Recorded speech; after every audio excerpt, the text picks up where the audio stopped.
തൃശൂർ കല്ലമ്പാറയിൽ കുഴൽക്കിണർ കുഴിക്കുന്നതുമായി ബന്ധപ്പെട്ട തർക്കത്തിനിടെ മധ്യവയസ്കന് വെട്ടേറ്റു.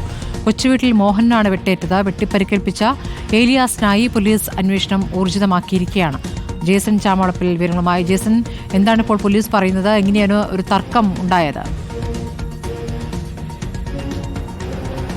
വടക്കാഞ്ചേരിക്കടുത്ത് കല്ലമ്പാറയിലാണ് കുടിവെള്ള പദ്ധതിയുമായി ബന്ധപ്പെട്ട തർക്കം കഴിഞ്ഞ കുറച്ച് ദിവസങ്ങളായി നിലനിന്നിരുന്നു. ഈ പ്രദേശത്ത് കുഴൽക്കിണർ കുഴിക്കാൻ ആരംഭിച്ചതോടുകൂടിയാണ് ഇന്നലെ വൈകിട്ടോടുകൂടി ഇത്തരം ഒരു പ്രശ്നമുണ്ടാകുന്നത്. കുഴൽക്കിണറിൽ കുഴിക്കുന്നതിനിടയിൽ വെള്ളം ഏലിയാസ് എന്ന വ്യക്തിയുടെ വീടിന് സമീപത്തോടെ പോയി എന്നതാണ് പ്രധാനമായും ഉണ്ടായ പ്രകോപനത്തിന് കാരണം.